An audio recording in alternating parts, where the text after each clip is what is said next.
Hi everyone, my name's Debbie. I'm the host of the You Matter Self-Care Summit for Working Mums. And today we're joined by Nicole Thorne, and she's a women's only fitness coach and pelvic floor specialist. And I'll leave the Latin description to you because I'll say it wrong. So without further ado, thank you for joining, Nicole, and I'll let you take it away. Great. Well, it's my pleasure to be here. Thank you for inviting me. I am speaking to you guys all the way from Canada, which is quite exciting. So for me, it's morning here right now. Anyway, I have been in the fitness space for over 30 years. I started with group fitness, and I liked everything as hard as possible in terms of working out. But then I had my two babies when I was one at 34 and one at 36, and then things changed because I hurt myself quite badly, not knowing anything about the pelvic floor or core, or really injuries in general, because I was young and just, went with it more blindly, fitness-wise. So I hurt myself quite badly, incontinence, that kind of thing. And then I had to start researching. Luckily, I started calling myself a postnatal trainer, which is not the truth because I was really just a trainer with kids.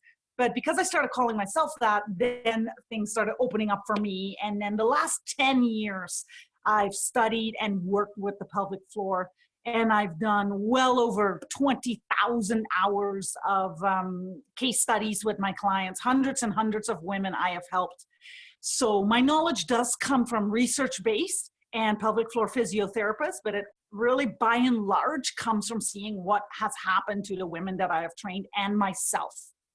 So I help myself completely from being uncontrollable incontinence, which is not okay for a 35-year-old fitness professional, right? To now being completely fixed, being able to work out the way that I want, move in life.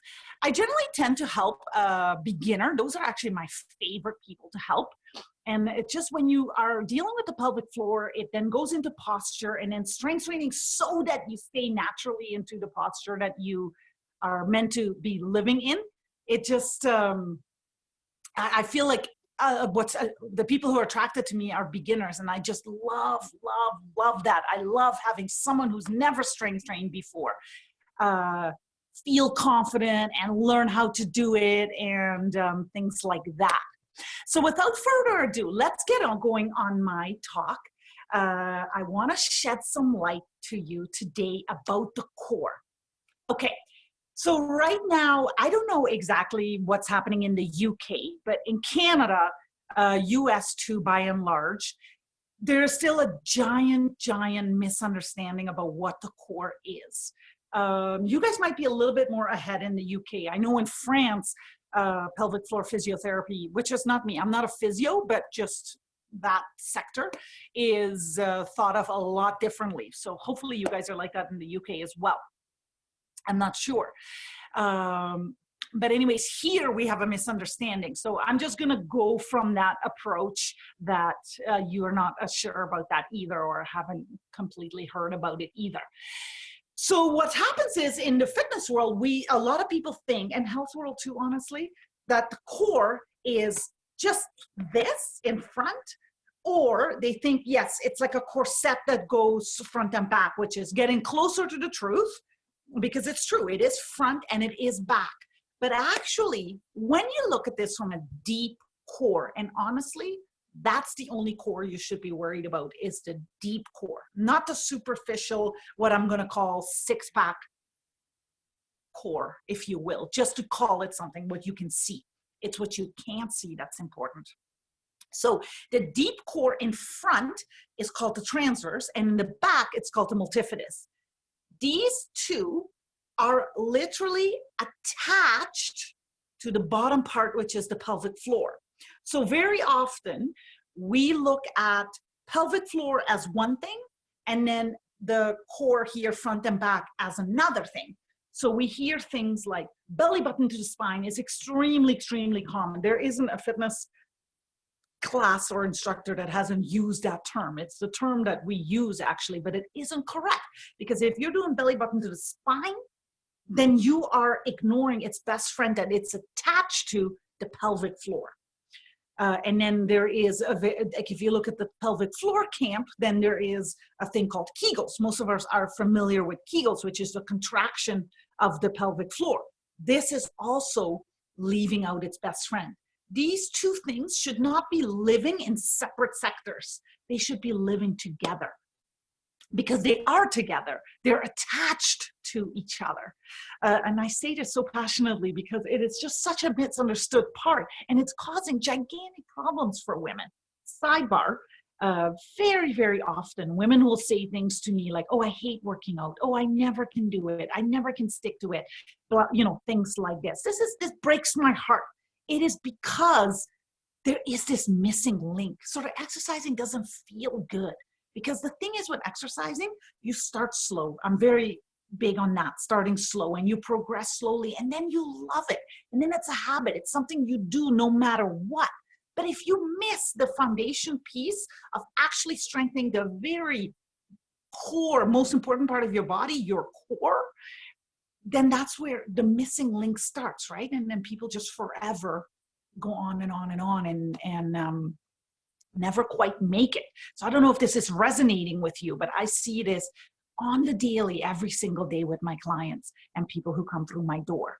And we solve this. I solve this very, very quickly. And people, very commonly, people say things to me. I never used to like working out. I love working out now. Working out is my lifestyle. Working out now is part of who I am. And it's just because of the way we progressively do it. But also, most important, because we address the core, the entire core. So let me go back to that. So the core, front, back, bottom, which is attached to it, and then there's the top, the diaphragm. So we're saying transverse, multifidus, those two things literally attached to the pelvic floor, and then diaphragm on top. Let's take a little sidebar. I have my trusty little friend here. What is the pelvic floor actually then? Because that's another thing we run into, is that we can't see it really, can't feel it, although you can, because you know how to contract to hold your pee, but it's kind of like out of sight, out of mind. And most of us just don't have a concept of even what it is. I actually did not know 12, 13 years ago when I had my babies. I never heard the word pelvic floor, and I had gigantic issues, so I should have heard the word. Anyway, today still, I just met a kinesiologist that just graduated from her kinesiology degree here in Canada. So she graduated 2019. And when I mentioned pelvic floor to her, it was the very first time she ever heard that word, which is still mind-blowing to me. That is where we are at still here. Anyway, pelvic floor.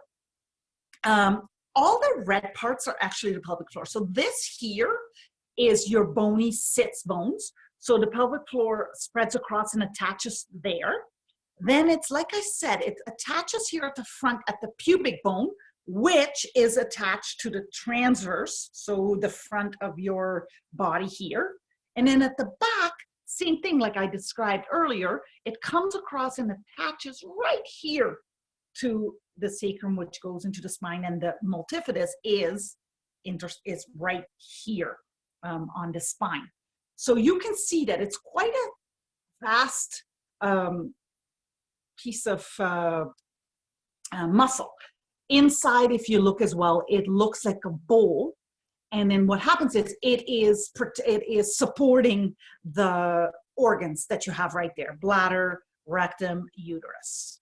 Okay, now because this came up right now with the uterus, so if you've had your uterus removed, let's say, which many of us have, some of us have, now there is like an extra space, right? So that those kinds, if that's happened to you, it's even more important. It's actually, sorry, I shouldn't say that, because it's important 100% for every single human, including men, but I train women. But it is still, if you've had a hysterectomy and so an organ has been removed, you need to be paying attention to this even, I keep wanting to say even more, but that isn't correct, because it's important for everybody. But you need to be paying attention to this, because now there's an extra space for things to fall into. Okay, I'm going to come back to this because posture plays another gigantic role. But I just want to make sure that we wrap up this part on what the core actually is.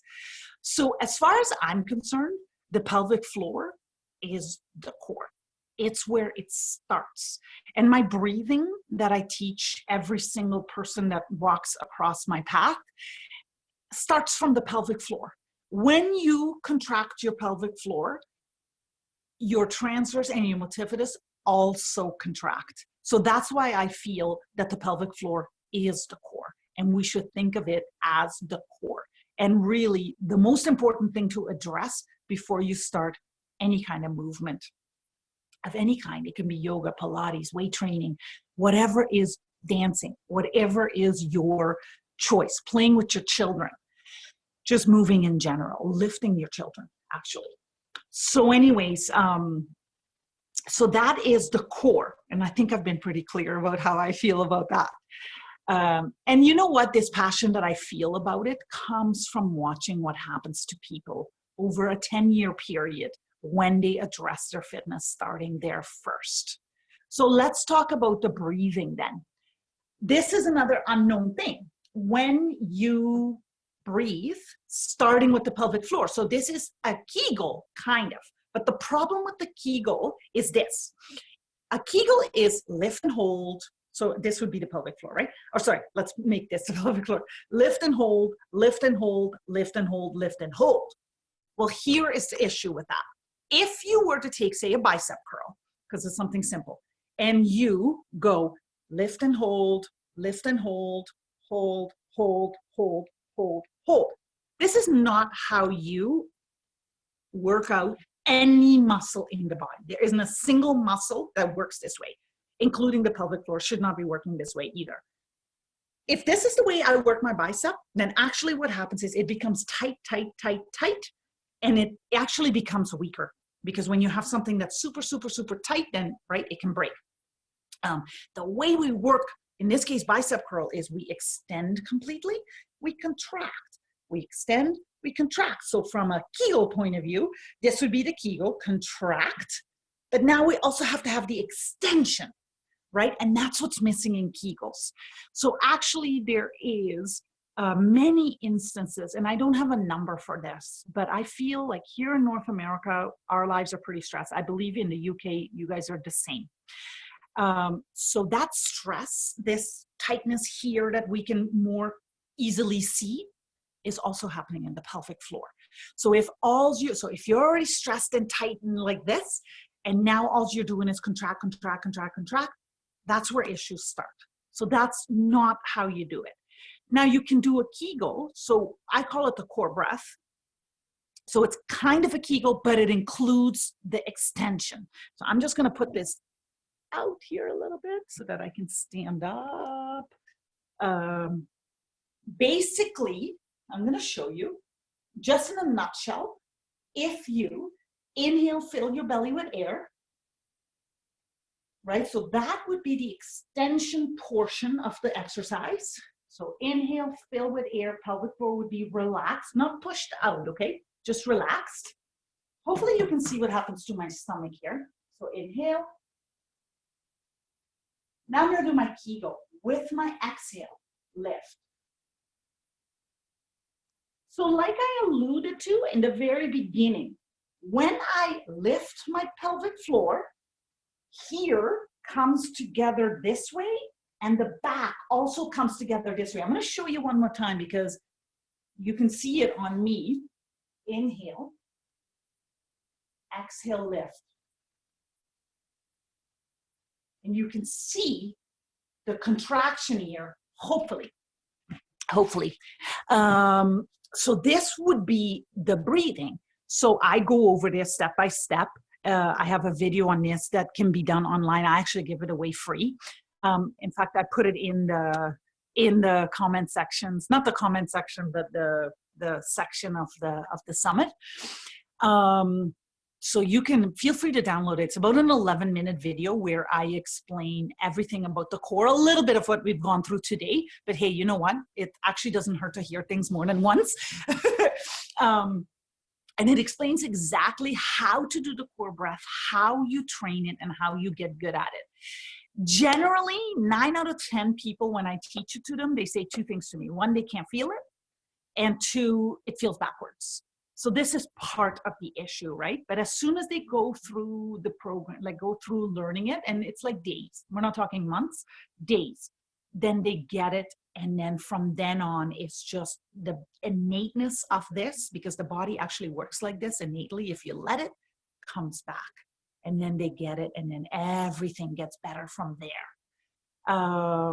Now, I mentioned earlier about alignment. So alignment is another really, really giant thing. So back to what I was talking about with the organs.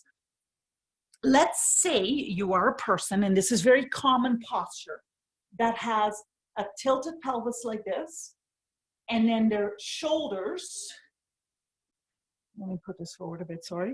Their shoulders are rounded forward. This is extremely common. I'm not saying everybody, I see different postures too, but this one is a common one, especially after pregnancy, because you've been carrying something in front of you, your breasts are larger, so things come forward.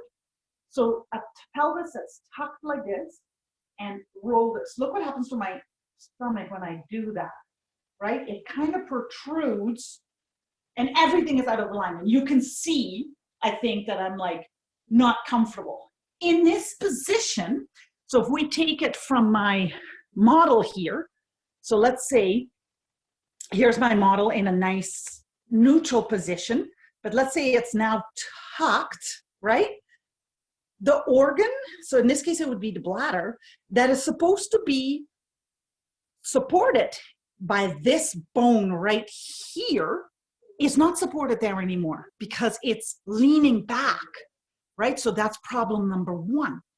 And then there is also the way that the body is now situated, being in a situation, when you try to do that core breath that I just explained, so you try to exhale, lift, the body actually can't do it. So then let's say you're in that position and now you move forward because you're a person that wants to work out, you've had your babies, now you want to work out, you're in this position, it has not been fixed. You, even though the core breath is supposed to be innate, your body can't do it because you're in this position.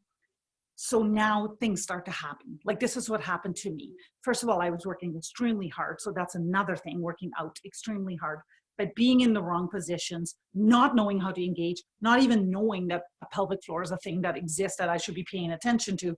So yes, that's where the incontinence started, and it just got worse and worse and worse, and I would make it worse and worse and worse on the daily, right?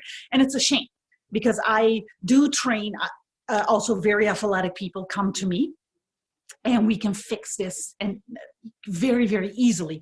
Or if they see me prenatally, it's even better because they have an awareness and understand what's going on throughout their pregnancy and then after, and then they don't have the issues that I had. So this is kind of the message that I'm trying to get out to people, is something can be done about it. It is of ultra importance. It's easy. And I just want to make sure that women understand and know. So 10 years ago, we were just learning about this. So by we, I mean our fitness coaches. Pelvic floor physios are different, right? They've known about it longer. But we were hearing pieces of information here and here. So what was happening is we didn't have the full story and we were learning. So there was a lot of fear back then. So then we were like very big on like, oh, you're not allowed to do crunches and you're not allowed to do planks and you're not allowed to do this and you're not allowed to do that. And basically like, don't move kind of idea. In fact, that's how I felt. I almost quit fitness back then because I was having this huge incontinence issue, which is quite embarrassing and stinky. And I didn't know exactly what to do about it. So I didn't know how to move my body anymore, right?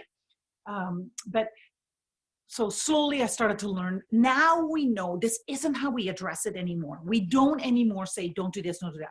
We want to promote fitness because fitness overall, of course, is the paramount thing for a human being to do, just from a health perspective.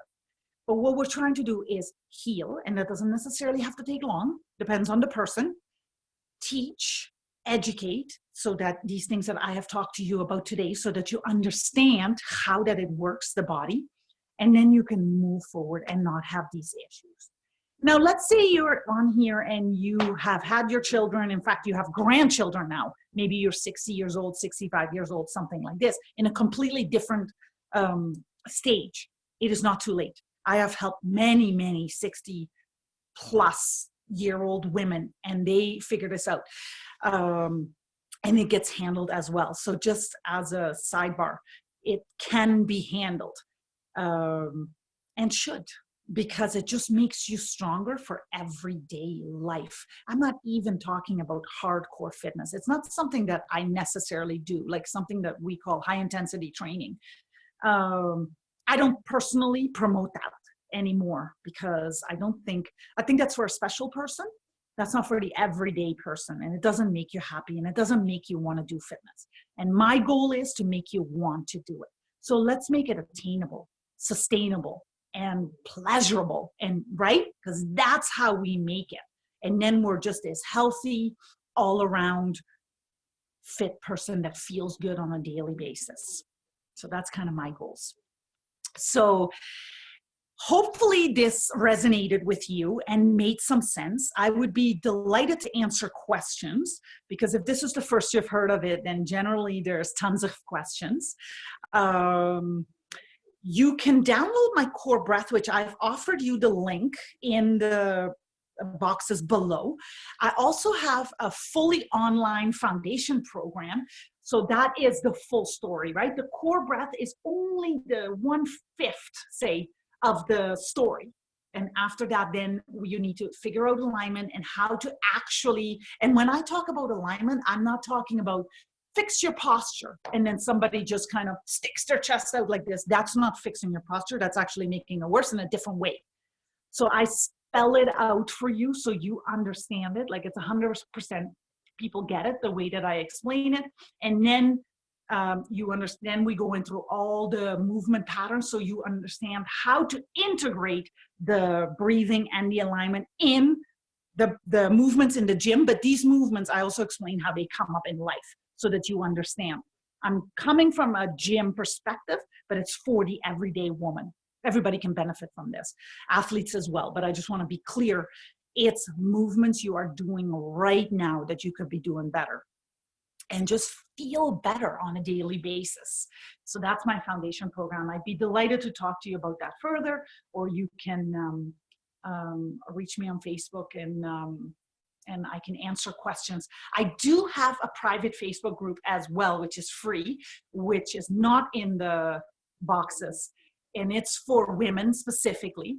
And we talk about all kinds of cool things there. And I have guest speakers on there sometimes. And it's called Nicole Thorne Fitness Inner Circle. So you're welcome to join there.